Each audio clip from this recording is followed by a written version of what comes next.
Kalau kita bicara tentang bisnis, tentunya pasti kita berpikir bagaimana supaya bisnis saya tidak selalu harus mengandalkan saya, right?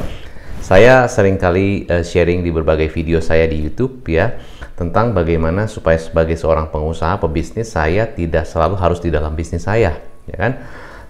Bagi Anda basically yang baru pertama kali nonton channel saya, Anda bisa nonton dulu, lalu jangan lupa Anda komen, dan jangan lupa Anda bisa subscribe ya, dan share ke teman-teman Anda, karena sharing is caring.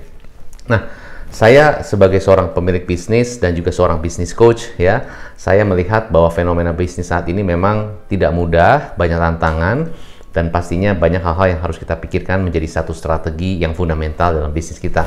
Tentunya strategi yang harus kita kuatkan adalah branding ya. Dan branding itu seperti kita lihat adalah satu kekuatan yang sangat luar biasa. Contohnya adalah McDonald's, Disney, ya, Tesla, right, Apple. Nah, itu adalah perusahaan-perusahaan yang sangat kuat sekali secara branding, dan mereka adalah perusahaan-perusahaan yang menjadi top 5 ya, the biggest and the richest brand ya, the most impact brand in the world ya. Disney, Tesla, McDonald's, Apple, their revenue around 170 180 billion US dollars ya. So this is fenomenal banget mengenai branding. So tapi di dalam video ini saya tidak fokus kepada branding. Nanti di video selanjutnya mungkin saya akan share yang lebih banyak tentang branding. Yang saya akan fokuskan kepada Anda sebagai pemilik bisnis adalah begini. Baru saja saya datang ke salah satu toko yang tradisional, di mana ownernya masih jaga di situ. Jadi owner tersebut masih harus standby di dalam toko itu, karena semuanya harus dikerjakan oleh ownernya. Ya, punya karyawan tapi ownernya harus standby di sana karena harus memonitor, memastikan customernya happy dengan service yang diberikan. Nah, jadi saya berpikir bahwa bagus sih jika memang owner tersebut memang sangat passion dan sangat mengerti dan sangat menyukai pekerjaannya. Bahkan saya lihat ada beberapa toko retail furniture yang memang sampai sudah jadi opa-opa, sudah jadi oma-oma, masih di sana ya. It's okay, nggak ada yang salah juga. Kenapa? Karena basically they are happy to do that ya. The question adalah begini, kalau seandainya saya ternyata tidak punya generasi penerus untuk meneruskan bisnis saya tidak punya orang yang membantu saya untuk meneruskan bisnis yang saya sudah rintis, yang bahkan saya sudah mulai dari sejak saya mungkin ya 20-30 tahun yang lalu. Nah, bagaimana bisnis saya bisa survive dan bisa berkembang terus ke depannya? Pilihan pertama ya saya jalankan sendiri ya, sekuat saya, sebisa yang saya bisa. Pilihan kedua adalah saya punya generasi penerus yang juga menggantikan saya, yang punya passion seperti saya, yang punya hobi seperti saya, yang punya kesukaan seperti saya, yang mengerti bisnis seperti saya. Itu bisa. Option kedua. Tapi pertanyaannya adalah, apakah ada orang yang betul-betul persis bisa seperti Anda? Bisa jadi anak Anda pun belum tentu. Seperti saya generasi ketiga di dalam bisnis keluarga saya. Saya sendiri tidak memiliki passion seperti papa saya. Dan option ketiga adalah, selain tadi, satu, ditungguin sendiri, kedua, pakai generasi penerus, ketiga, kalau generasi penerus saya tidak bisa seperti saya, ya saya pakai sistem dan profesional yang menjalankan. Nah, ada opsi 4, ya nggak tahu. Kalau Anda punya opsi 4, bisa juga. Mungkin Anda bisa franchise-kan, atau Anda bisa jual bisnis Anda untuk bisa, mungkin ada orang yang mau mengelola bisnis Anda, dan Anda jual bisnisnya, bisa saja seperti itu. Tapi berbagai macam option Anda bisa pikirkan ya. Apa yang Anda akan lakukan di bisnis Anda, it's up to you. Tapi basically it's keputusan yang sangat besar. Before you make decision ya, saran saya Anda harus consult, ngobrol, dapat advice dari seseorang yang memang kompeten ya, punya knowledge dan wawasan yang betul-betul bisa broad ya, bisa luas 360, sehingga pada saat Anda membuat keputusan tidak terburu-buru dan tidak tergesa-gesa, dan jangan sampai salah ya. Nah, salah satu option yang saya juga lihat menjadi option yang sangat favorit banget, yang sangat banyak dipilih oleh pengusaha dan pemilik bisnis adalah bagaimana saya membuat sistem saja, saya membangun sistem saja untuk bisnis saya, sehingga toko retail saya ini tetap bisa berjalan, bahkan saya tetap bisa memonitor bisnis saya tidak lepas, dan bahkan saya tidak usah harus tungguin toko saya, tapi bisnis saya bisa berkembang. Bahkan bisa punya cabang, bisa punya beberapa bisnis yang bisa multiplikasi dan bisa duplikasi lebih banyak lagi. Nah, gimana caranya membangun sistem? SOP, bikin job desk, bikin aturan main, bikin KPI sistem segala macam, itu iya bagian dari sistem. Betul bagian dari sistem, tapi it's not a system. Sistem sendiri adalah sesuatu yang memudahkan pemilik bisnis untuk dia bisa menduplikasikan, bahkan memultiplikasikan ke profesional ataupun ke karyawan-karyawan dan tim yang bisa nantinya bisa mengembangkan bisnisnya seperti yang dia kerjakan. Jadi sistem itu harusnya bisa diduplikasikan atau bisa memudahkan orang untuk bisa dikloningkan. Itu sistem. Jadi sistem pertama harus memudahkan orang menjalankannya. Jadi contoh, script sales. Kalau terlalu rumit, kalau terlalu kompleks, kalau terlalu kaku ya, sulit untuk dikembangkan. Bagaimana bisa dimultiplikasikan? Dibaca satu orang aja pusing, gimana cara diduplikasikan? Berarti sistem bukan SOP, sistem bukan job desk. Sistem adalah sesuatu yang bisa memudahkan orang untuk bisa mengerjakannya. Jadi bisa diduplikasi dan dimultiplikasikan. Jadi script betul salah satu sistem, tapi bagaimana supaya mudah? Maka harus ada KISS. KISS singkatan dari KISS, singkatan dari KISS, keep it simple and smart and short and sexy, misalnya begitu. Jadi sangat-sangat sederhana sehingga bisa diduplikasikan, bisa dimultiplikasikan. Contoh, salah satu contohnya adalah salah satu klien saya membuat dummy untuk satu buah ya. Jadi klien saya di bidang catering, dia inginkan agar karyawannya yang beli ke pasar buah tersebut ya, tomat buah apa sayur? Buah tomat. Nah, itu dia bikin dummy-nya sehingga si karyawan tersebut pada saat dia beli ke pasar, dia lihat dummy ini, oh bentuknya seperti ini, warnanya seperti ini, merah ke orange gitu ya. Merah ke orange yang seperti ini. Karena merah orange kalau persepsi di dua orang kan beda. Jadi harus seperti ini. Nah, bentuknya kayak gini, besarnya seperti ini. Nah, itu salah satu sistem yang memudahkan orang untuk bisa menjalankan. Jadi sistem harusnya sangat mudah. Kedua, sistem harus KISS, keep it simple and smart and sexy and short. Ya. Nah, jadi untuk membuat sebuah sistem diperlukan satu sistem sederhana, ya, satu framework, satu bagan dan satu apa yang saya sebutnya adalah blueprint, ya, blueprint dan ini yang saya bantu klien-klien saya membuatkan sistem, membangun sistem. Sistem bukan program, saya lagi program bagian dari sistem. Misalnya kita toko retail, POS program kasir itu program, yes. Itu memang bisa memudahkan untuk bisa meringankan ataupun menyederhanakan transaksi sehingga lebih mudah, lebih simple, lebih memonitor pergerakan mutasi uang dan sebagainya. Itu betul ya, tapi itu bagian dari sistem. Berarti sistem lebih besar lagi ya. Jadi kalau saya gambarkan buat Anda, membuat sistem itu ibaratnya kita membangun sebuah rumah. Membangun sebuah rumah ya. Dan rumah itu adalah rumah yang nantinya bisa ditinggali oleh banyak orang dan orang bisa nyaman tinggal di situ ya. Dan mungkin bukan hanya rumah ya, rumah kos misalnya begitu. Rumah kos itu kan ada sistemnya. Di sini misalnya satu lantai gitu ya, ada 10 kamar. Nah, ada kamar mandi di dalam, kamar mandi di luar. Itu kan sistem.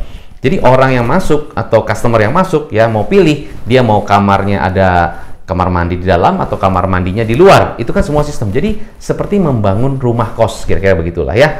Nah, jadi harusnya sangat memudahkan. Nah, jadi waktu saat membangun itu tentunya tidak mungkin bisnis ownernya langsung semuanya harus dia yang kerjain, nggak mungkin. Harus dibantu oleh timnya ya, sama-sama mengerjakan. Nah, cuman pertanyaannya gini, coach, saya sih udah punya tim, saya udah punya karyawan ya. Cuman mereka kadang-kadang kalau saya kasih tahu ya, apa yang dikonsepkan tidak sama. Misalnya saya bilang, tolong bikin SOP atau tolong bikin apalah gitu ya. Ada yang tidak sama, instruksinya tidak sama, gitu kan? Saya minta mereka kerjakan ini, ternyata pas dikerjakan berbeda.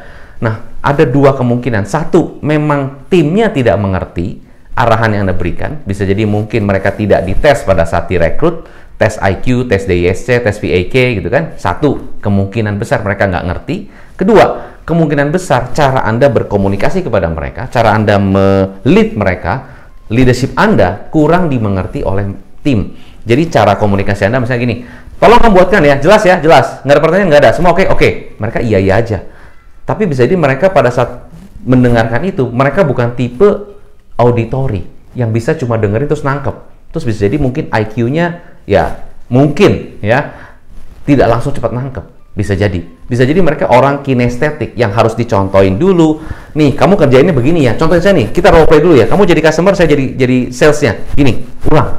Mesti dicontohin. Bisa jadi mungkin mereka belajarnya secara kinestetik. Jadi kalau kinestetik kan harus dicontohkan, harus diperagakan, baru ngerti. Nah, setelah itu kan mesti ditanya ulang. Coba kamu jelaskan ulang kepada saya apa yang saya tadi instruksikan. Apakah sudah jelas? Coba jelaskan kepada saya. Nah, kita dengerin bagaimana cara penjelasan dia. Nah, jadi kesimpulannya buat Anda begini.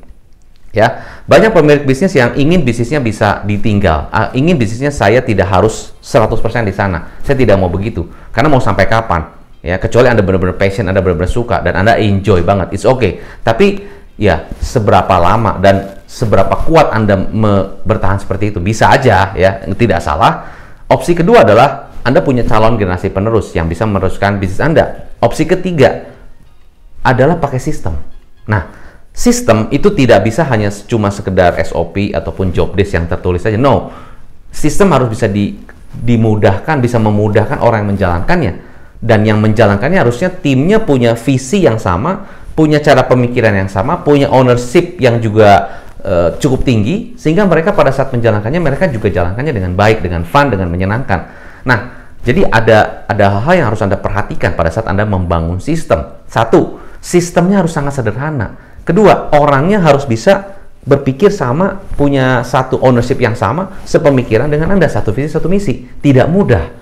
Kenapa tidak mudah? Karena beberapa bisnis yang saya lihat, rekrutmennya salah. Ya, rekrutmen salah itu artinya gini, panggil orang, oke, coba kamu cari referensi dia, cari referensi aja, dari teman kamu siapa tahu ada yang mau kerja. Itu kan? Nah, kita tahu, referensi itu memang mungkin bagus, tapi cuma dari referensi saja apakah cukup? Apa kita harus tes juga karakternya, tes juga IQ-nya, tes juga VAK-nya, lihat juga CV-nya. Dan kita juga mau tahu pada saat di interview, ya, kalau one on one kan kita tanya dia jawab, kita tanya dia jawab. Ya, kita bisa tahu proaktifness-nya nggak? Belum tentu. Tapi kalau misalnya secara grup, ya, ada beberapa pertanyaan yang lebih kena ke motivasinya, itu berbeda. Nah, ada beberapa rekrutmen sistem. Ya, ada beberapa cara yang saya lakukan di dalam membangun sistem adalah salah satunya rekrutmen yang berbeda. Nah, dengan rekrutmen yang berbeda, kita men-screening orang-orang yang memang sepemikiran, sebudaya, dan sebagainya. Itu adalah satu sistem lagi. Nah, baru dari situ kita akan memilih orang-orang yang lebih qualified. Jadi kalau boleh saya kasih kesimpulan, untuk membangun sistem bukan langkah yang sederhana dan yang mudah. Tetapi begini, kalau Anda sudah membangun itu, wah, Anda tenang. Anda lebih lega. Kenapa?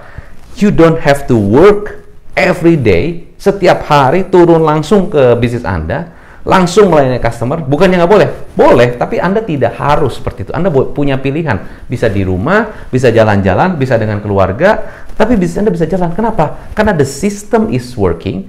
The people who are working in the company jalankan sistemnya dengan mudah, karena Anda sudah buat sistemnya dengan sangat mudah, dan timnya melakukannya dengan sukacita. Kenapa? Karena you recruit the right person, the right people, and you train them at the right skill, dan mereka punya satu sistem reward yang jelas. Nah, jadi ketiga itu mesti Anda gabungkan. It's not easy memang, tapi once you did it, ya, ketika kita sudah berhasil melakukan itu, wah, your business ternyata, wah, saya bisa punya cabang banyak banget, saya bisa punya multiplikasi bisnis di mana-mana, dan you don't have to be there, the business is working. Kenapa kayak Mixue di mana-mana? Contohnya, beberapa franchise yang Anda lihat ada di mana-mana. Why? Because the system is working. Tapi kebanyakan bisnis yang saya lihat adalah the system workingnya cuma di operationalnya aja, the system training, the team trainingnya itu masih kurang. Marketing memang bisa kita fokuskan, tapi ada aspek yang harus kita bangun juga, yaitu branding dan juga bagaimana supaya awareness-nya lebih bisa diterima oleh banyak customer. Tentunya itu ada aspek lagi, tapi yang penting adalah supaya bisnisnya bisa tetap survive adalah kepuasan customer yang harus ditingkatkan, dan bagaimana tim kita bisa melakukan sistem dengan lebih mudah dan merekanya melakukan dengan sukacita tanpa harus kita drive terus, harus kita tungguin terus dan sebagainya. It's not that, ya. So, kesimpulan lagi buat Anda di dalam video ini, memang banyak sekali yang saya akan bagikan karena banyak banget ya. So, intinya adalah I'm here to help you. Saya sebagai business coach, sebagai pengusaha, saya datang, saya hadir di sini, saya bisa bantu Anda untuk membangun sistem in your business if you want to, dan tanpa harus Anda pusing gimana harusnya saya harus melakukan bisnis saya berkembang dan sebagainya. Yes, is another thing. Jadi Anda bisa punya waktu untuk berpikir bagaimana bisnis Anda bisa grow while the system Anda benahi dari sekarang. So, kalau Anda ingin bertanya lagi dan ingin tahu bagaimana caranya sistem bisa dilakukan, Anda bisa hubungi tim saya. Silakan hubungi nomor telepon di bawah untuk kita melakukan SBC atau Strategic Business Consultation sehingga Anda bisa mulai start building your business. It's not just running the business. So, saya Hendra Hilman. Semoga bisa bermanfaat buat Anda. Sukses selalu, take care, dan salam pengusaha.